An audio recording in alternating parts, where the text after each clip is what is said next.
I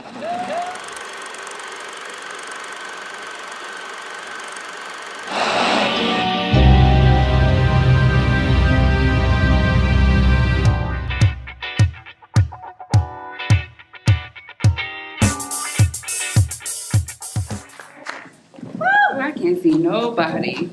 We love you! I love you too. I know that's Amber.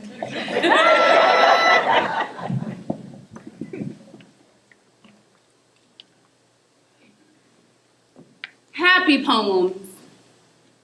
Happy poems don't flow like riverbeds or tides or cash.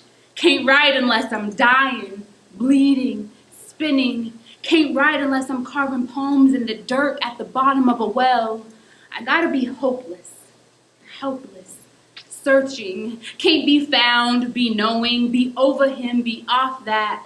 Can't be happy. Can't be happy. Happy poems don't flow like riverbeds or tides or cash. Can't write unless I'm dying, bleeding, spinning. Can't write unless I'm carving poems in the dirt at the bottom of a well. I gotta be hopeless, helpless, searching. Can't be found, be knowing, be over him, be off that. Can't be happy. Nobody want to hear from Happy Mary, Happy Keisha, Happy Adele. We love our martyrs battered, shattered, in shambles, phoenix rising from the ashes, but there are no ashes here. Just a woman who has known love, lost it, and found it again, who has vanished under love's powerful thumb and grew wings too large to be kept in love's cage. I saw a video of a bullfrog and a poisonous newt. The bullfrog, all ignorant and ego-filled, decided to dine on our neon friend. The newt, all patient and powerful, was swallowed whole. Before the frog could take 2 leaps to make it out of the water, he was dead. A few minutes later, the newt emerges from the dead frog's mouth and goes about her day like a boss. The first time I was swallowed whole, I didn't see it coming. There must have been something about my smile that glimmered in the sunlight, something about my walk that said I could devour her, but she just might kill me. There is something delicate about me, flower-like, something that says she will look good in the palm of my hand or in the neck of a glass. The first time I was swallowed whole, I didn't see it coming, and neither did he. There are some of the most beautiful things in nature are poisonous, toxic to the taste and to the touch. I know it is my father's eyes, and it is the bitter of my mother's skin that protects me when I am in the belly of a beast. I want to write happy poems. I'm tired of dying and bleeding and spinning. I want to be whole and happy and here, emerging like a boss from the mouth of love. Thank you.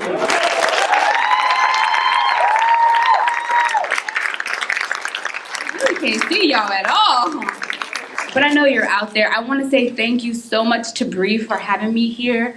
I was a little taken aback seeing you in here, not just because of what happened, because of the courage that it required for you to show up when it would have been easier to hide. It is also very close to me because my mother had a stroke, and unfortunately, like, I could only pray to God that my mother would be able to walk in and, you know, high five everyone and cheer everyone on the way you did today. So I just want to say thank you for that. I pray for you and your family. I'm going to give you guys some poems. That first poem was the closest thing I have to a happy poem. So this is my invitation. I'm opening up my whole chest to you guys, and this is your invitation to come on in. Go, girl. 1. I saw a billboard that said, every 9 minutes a person contracts HIV.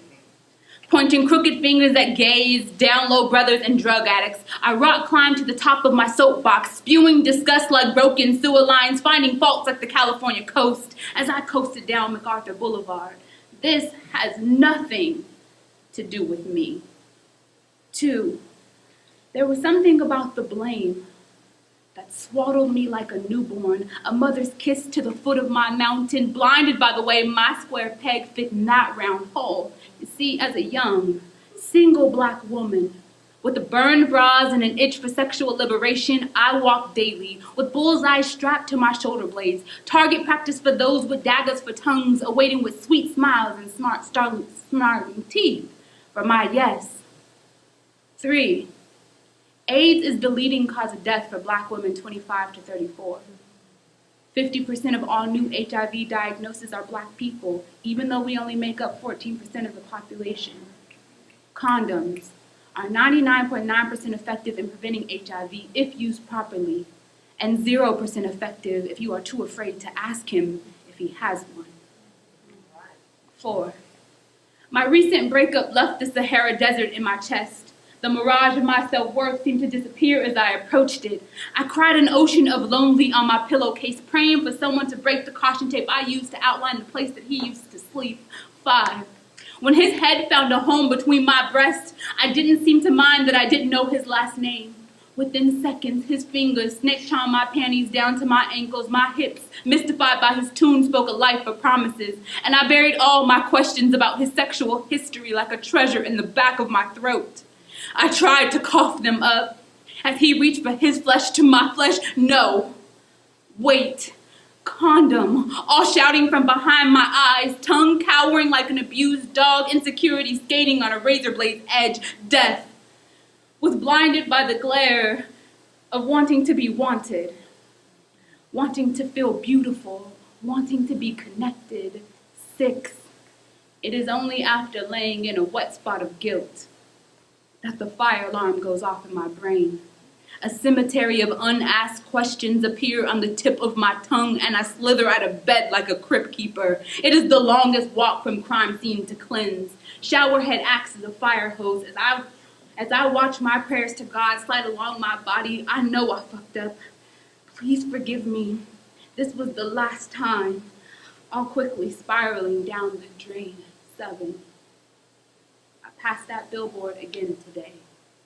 I singing hymns of redemption. There were no soapboxes today. Just mirrors where everyone looks like me.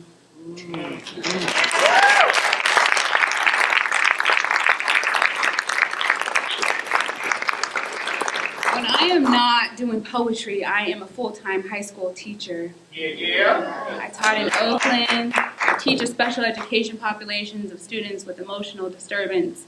I try to let everything I do be teachable moments.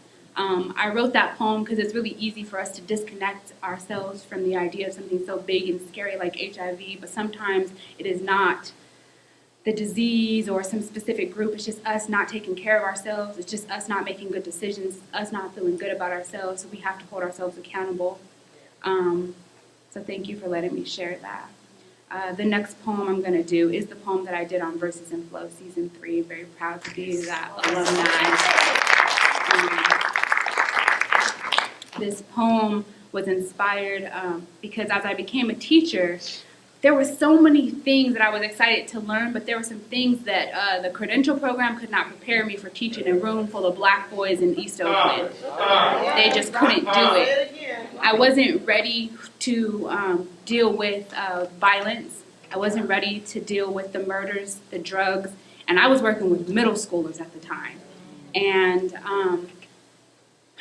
the things that I experienced my first and second year of teaching kind of changed the way I move in the world, changed the way I teach, and there's nothing that prepares you for that kind of experience. It only makes you open yourself up. So I teach heart first. I teach love first. I teach from a place that I need to see you and I need to love you before you're going to trust me. And once I get your trust, I can make you do anything.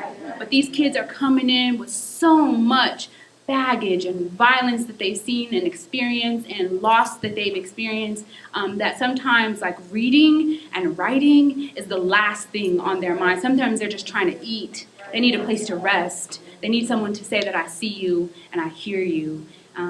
That is my sole mission. This last poem is Roadkill.